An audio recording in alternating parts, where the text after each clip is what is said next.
இப்படி போய் பாதிக்கப்பட்ட மக்களுக்கு வந்து நிதி உதவி பண்ணாரு. இதுதான் இன்னைக்கு இப்பதான் சார் நடக்குது. அது இது இப்பதான் கண்ணுக்கு தெரியுது.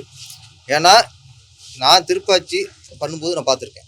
அதுக்கு முன்னாடியும் நடந்திருக்கு. என்னன்னா தமிழ்நாட்டில் எல்லா மேக்சிமம் ஏழை பசங்களுக்குலாம் இங்கேருந்து இலவச நோட் புக்கு அப்போ வளர்ந்து வர நடிகர் திருப்பாச்சி அப்போலாம் வளர்ந்துட்டாரு. அதுக்கு முன்னாடி 4-5 வருஷம்லேருந்து அதை பண்ணியிருக்காரு.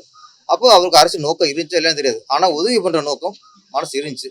அது மாதிரி நிறைய பேர் ஆட்டோ வாங்கி கொடுத்துருக்காரு. இதெல்லாம் அவர் விளம்பரம் பண்ணல. குறிப்பாக பார்த்தா ஒரு நான் நீலாங்கரில் இருந்தேன். என் வீட்டு வாசலுக்கு புது ஆட்டோட ஒரு ஆட்டோ வச்சிருக்காரு. கூட 2-3 விஜய் ரசிகர்லாம்.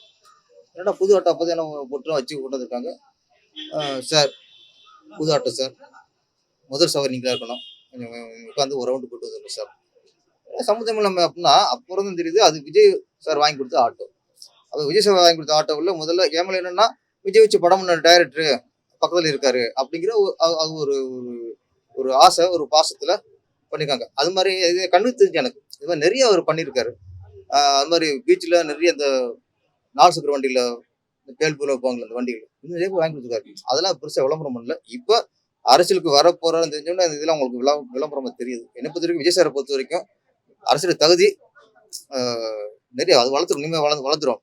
அடிப்படை தகுதி ஏழைகளுக்கு உதவுறது அவருக்கு உள்ள அடிப்படை தகுதி அது இருக்கு. இந்தியா கூட்டணி கலைஞ்சிருச்சு சார். ஆனா இப்ப விஜய பிஜேபியில சேர்க்கறதுக்கு ஒரு முயற்சி எடுக்கணும்னு சொல்லிட்டு ஒரு விஷயம் ஒண்ணு போயிட்டு இருக்கு. அது உண்மையா சார்? அது உங்களுக்கு ஒரு கட்சி ஆகிறாருன்னா கூட்டணிக்கு எல்லாரும் ஆசைப்படுவாங்க. காங்கிரஸும் ஆசைப்படும். இப்போ டிஎம்கே கூட விஜய் சப்போர்ட் தான் நல்லா இருக்கும்னு நினைப்பாங்க. ஏடிஎம்கேயும் திருப்பி ஜெயலலிதா சப்போர்ட் பண்ணவர் தானே, இப்போ இந்த இதில் சப்போர்ட் பண்ண நல்லா இருக்கும் அப்படின்னு அது எல்லாருக்குமே அந்த ஆசை இருக்கும். அதை முடிவெடுக்க வேண்டிய பொறுப்பு விஜய் சார். யாருக்கு சப்போர்ட் பண்ணுறோம் இல்லை சப்போர்ட் பண்ணல.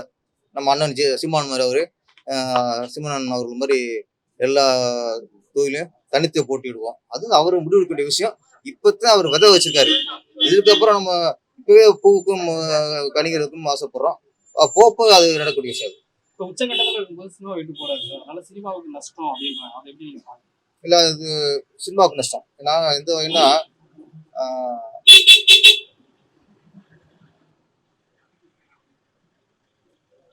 இருக்குமா ஆரம்பிப்பாங்க இல்லையா? இப்போ விஜய் சார் கட்சி ஆரம்பிச்சது ஒரு பரபரப்பு. அதை விட என்ன பரபரப்புனா நான் இதுக்கப்புறம் நடிக்க மாட்டேன், இருக்க படத்தை முடிச்சுட்டு நான் முழு நேர அரசியல்வாதி ஆயிடுவேன் ஒரு அறிக்கை விட்டுருக்காரு. அது அன்னைக்கு பேசப்படும் பொருளா இருக்கு. என்ன நடிக்க மாட்டாரா? அது அதிர்ச்சி.